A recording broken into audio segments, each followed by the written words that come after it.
1460 WVOX. Stay tuned now for the Racing for Heroes radio show with host Brett Morash on 1460 WVOX. All right, good morning, Racing for Heroes fans. Super excited to be back from Fayetteville, North Carolina last weekend. We're going to talk a little bit about that today. And then we're going to have two guests on today. But before I start, I thought I would put out a little deep thought for the day here on Race for Heroes Radio. A buddy of mine, Reginald Argue, sent me a note that said, the rumbling and rattlings of life's tailpipes are vibrating, digging away at our thoughts. I thought that was kind of a deep thought for the day. Anyway, so feel free to use that if you're out there. But our guests are on the line right now, and our two guests are going to be BJ Maynor, who is a race car driver and grew up in Fayetteville, North Carolina. Normally he's racing open wheel modified cars, but this past weekend he was down in Fayetteville, North Carolina, at our event, the Enduro race that was put on by Kraken Skulls, our friends and sponsors. And his hood blew open on a 200-lap Enduro race on a Crown Victoria, and so for at least the last 7 laps, the hood of the car was flopped back over the front of the windscreen. So he had to drive like that, and it started with like a field of 50 cars. It was just nuts. And then our other guest is retired Chief Petty Officer Corpsman Brett Meyer, who served in the Navy with the Fleet Marine Force as well as aboard ship USNS Comfort, and is now owner of Anchor Fencing down in Fayetteville land. And he will be sponsoring BJ here coming up. So without further ado, gentlemen, are you on the line? Yes, sir. Good morning. All right. Good morning, Brett. All right. Good morning, Brett. How are you guys doing? I'm good. I'm live, blessed. There you go. Brett, are you doing good too? I'm above ground, and the kind of, as mentioned, I own a fencing company, and the weathermen around here didn't get it right again. It's supposed to rain yesterday. Now it's raining. So I just getting some things done and was able to talk to BJ earlier. He's headed up to New York to get some parts for his car. And so we were talking this morning and about sponsorship and so on and so forth. And yeah, just excited to be here. Above ground. That's great. We're gonna get to that sponsorship piece in a minute. But let's start about the race in Fayetteville. So BJ, I got to be honest, I didn't know that was you driving the car. As you know, I put it on Facebook, and I said the craziest picture I saw, and I'm gonna show it to our audience back at home who are watching on Facebook Live. But this was BJ's car, a Crown Victoria with the hood flopped over the windscreen, or what was left of the windscreen, and then you drove that car for at least 7 laps, maybe 10. I just was kind of stunned that I was watching what I was watching. How did you do that?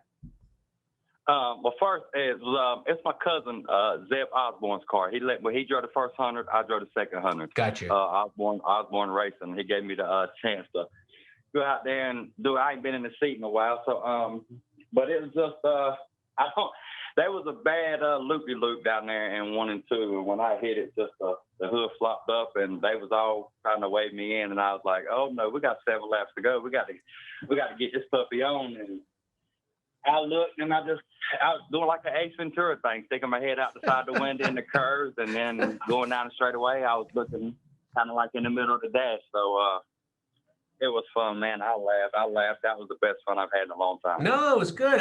Listen, I hadn't been to an Enduro race probably in a decade.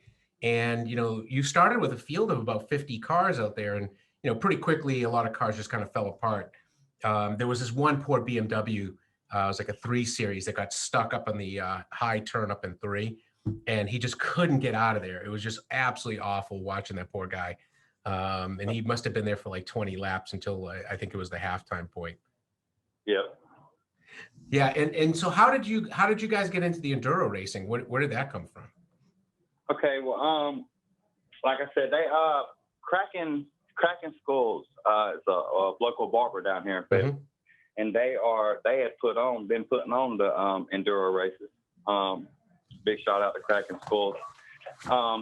And my cousin, Zeb Osborne, like the Osborne Racing, he's getting into the sport also. And he bought a car, which he had surgery, and asked me would I like to wheel it 100 laps. And I told him, I said, well, you take it easy the first 100, and now gas it up the second 100. And that's how it came. I've always been open wheel modifieds and in the mod lights, and then he just asked me would I will it, and I couldn't give up the opportunity. Oh yeah, for sure.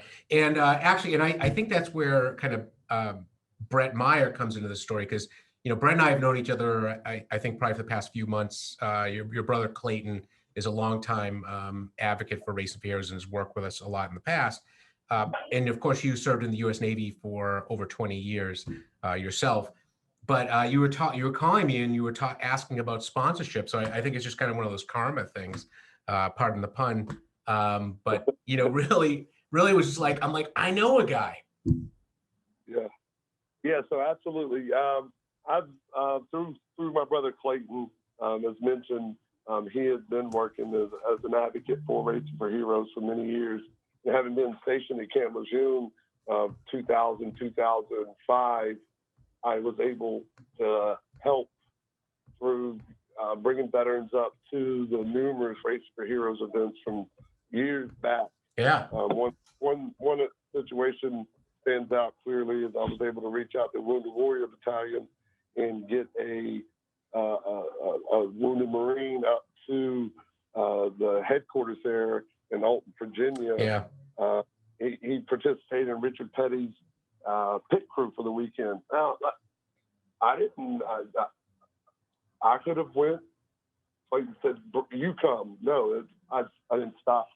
And I guess I say that because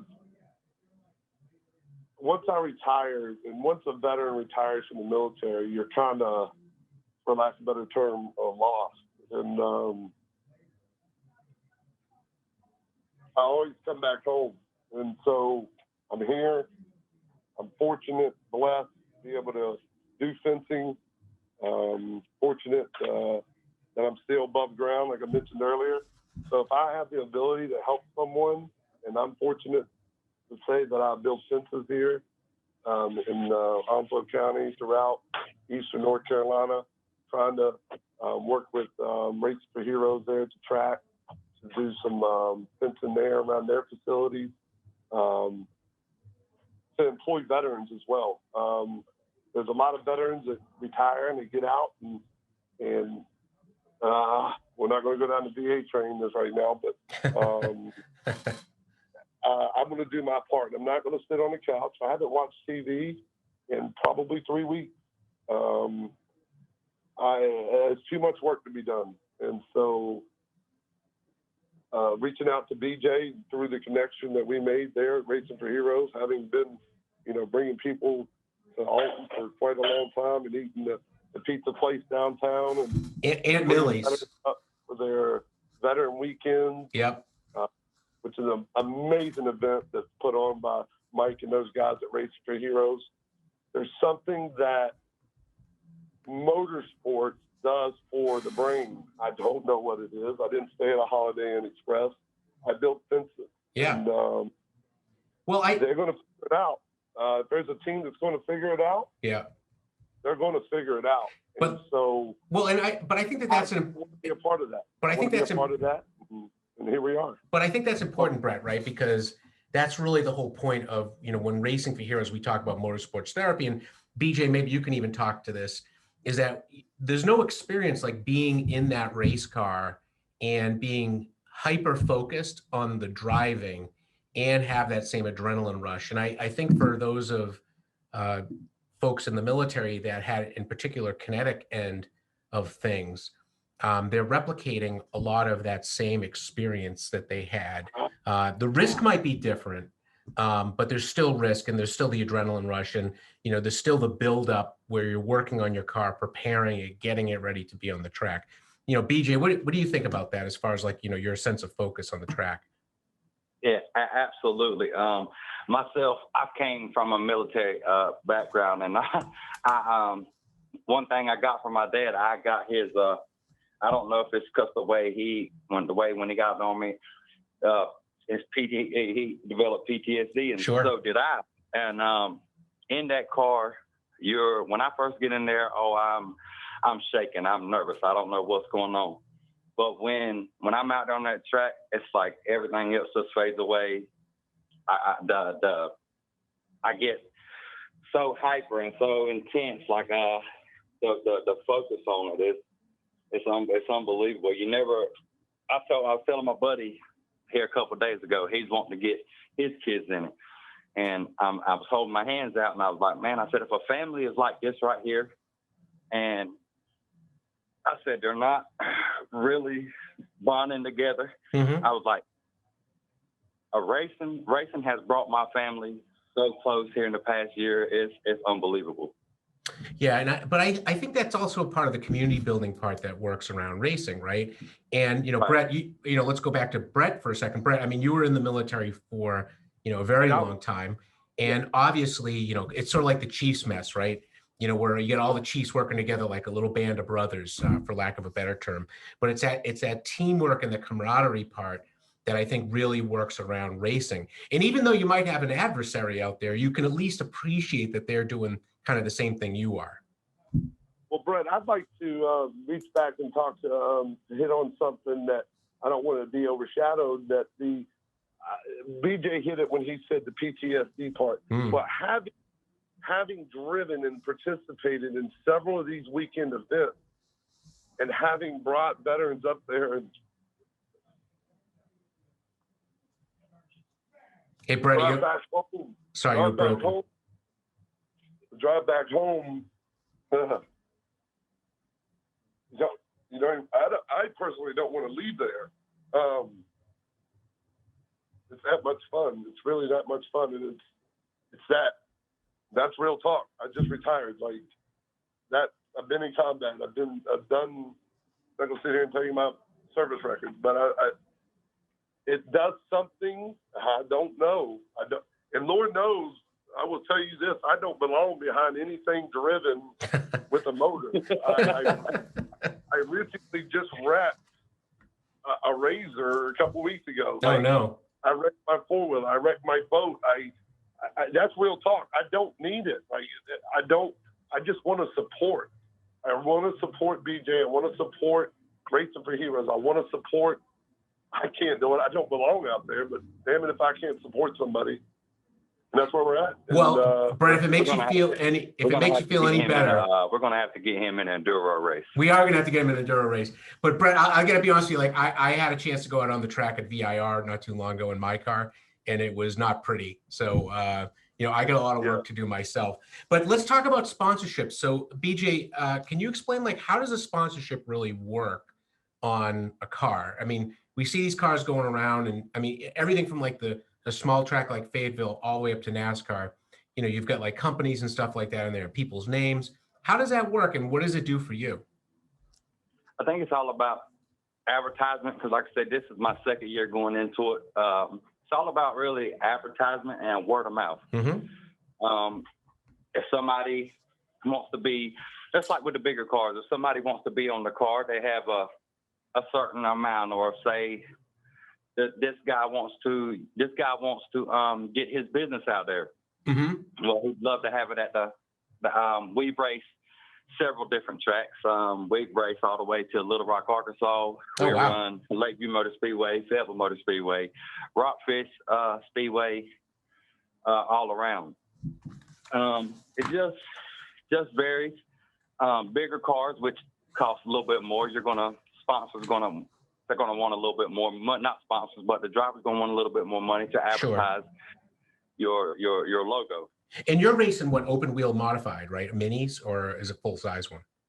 I have right now. I have a Mod Light, and I have a 602 modified that Dustin Watkins will be driving for this year, but I'll be piloting the Mod Light. Gotcha. The mini modified. And can you just describe for our listeners that don't understand what those look like, what they're kind of like and horsepower and kind of size of vehicle and things like that? Okay, the car is it's a mini. It's pretty much an open wheel modified. It's a mini version. We run GSXR 1000 motors. So it's a motorcycle engine. Yes, sir. And they are something serious. They're wicked. They're very fun. I mean, you can look them up. YouTube. I have my own page, Maynor Motorsports, on Facebook, number 22. I got videos, everything. There you go. they are something. If somebody wants to at least start or get into the sport, I think this will be the class, because the class is growing. I mean, it is out there. Well, I was actually at the Modified Museum up in Pennsylvania a few weeks back, and it was amazing. Like, the following on this, and the midget cars and things like that. So progression-wise, though, where would you go from modifieds? Would that go sort of more towards open wheel racing like IndyCar, or you kind of have a choice of where you could go from there? You kind of pretty much have a choice, and I think it's all about. I think a lot of it is your background, because I've known guys that's been racing for years, such as I know Hurricane Hank Edwards. You got Willie Milliken, you got Jerry Johnson. I've raced around these guys all my life, and these guys, like me, I'm big into dirt. I wouldn't want to move from dirt to. If I could move anything up, I would move up the class. Yeah, because you could end up in like late model dirt series, like the Lucas Oil late model dirt series, right? Because we have like Tim McCready who's driving with Racing for Heroes colors in that series. Yes, sir. Just like I think Joseph and all of Joseph and them they have the super late models. So that's where I would go. If I was to move up, I would move up on the class. I wouldn't never get out the dirt series. Let's see there. Go ahead, Brett. No, I'm just saying I want to get him there. I just, all I hear is passion, and all I hear is I'm ready to help, and I'm just telling you I'm ready to help. And just sitting here listening to you, going back to what we talked about earlier, when we were talking earlier about the parts you needed, I just sent you some money. Go get the parts. Like, well, I'm ready. I'm on board. Let's get you. Let me help. And let's get anchor fencing on the side of that car. I'm ask for other people in the area down here in the local Jacksonville area to help. Like, again, your network is why I'm so fortunate. Having served 20 years in the military, here we are, right? It's one team, one fight. I tell people all the time, one team, one fight. Like, and the only day was yesterday. So get into that network of individuals to help. So my network here in Jacksonville, a couple hours south of Fayetteville or west, I don't know, northeast, south, but I want to be able to help you, and that includes the people around you, BJ, as well. Let's take care of the people that are helping you every weekend turn those wrenches. Yes, sir. When I say help you, you need to help people around you as well. Let's spread let's spread it around you there. For sure. And BJ, you actually, excuse me, I'm sorry. I paid them this morning. We didn't even work. I paid them. Like, they're going to go out, take that, and go help someone else. There you go. I paid. Like, if I'm working and I have the funding, I'm going to give it. I don't. I have what I need. I'm blessed. I'm above ground. I'm breathing. Yes, sir. I'll eat MREs if I have to. Well, let's hope not. But hey, BJ, but you're coming up to New York, right? I think it was Cleveland, New York, and which is like mid-state. I know you can't swing by here to New Rochelle, but why there? What's going on up in Cleveland? Why is that a special place for racing? Well, actually, there's Predator race cars. The chassis builders are everywhere. Mm-hmm. It's just who you chose to get your stuff from. Some people might be a little cheaper. Some people might be not. I'm actually going up there to get a rear end for the car and some miscellaneous stuff, tires and rims, and that way we can get a wrap on this car and be hitting the track here in middle of April. Yep.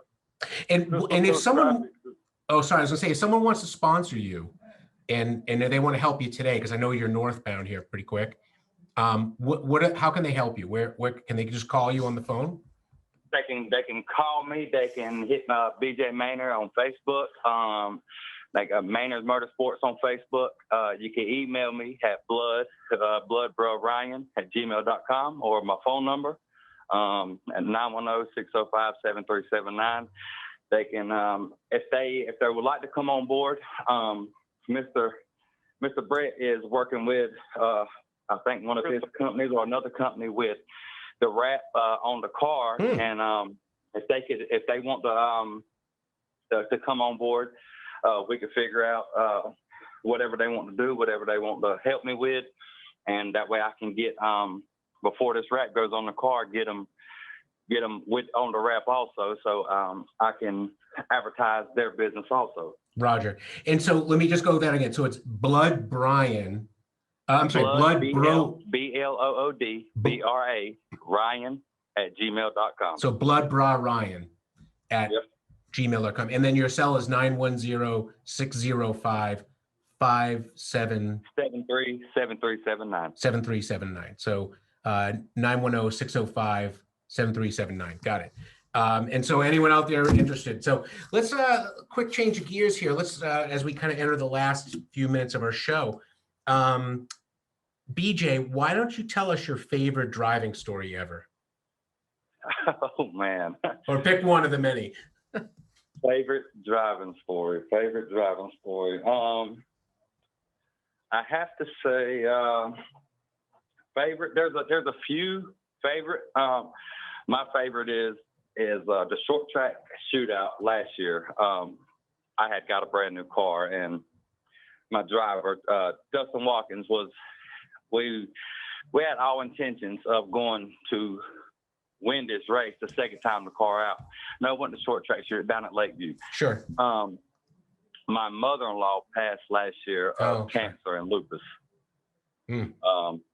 So me and my wife had to go up there that Wednesday. We pulled the plug on her, and that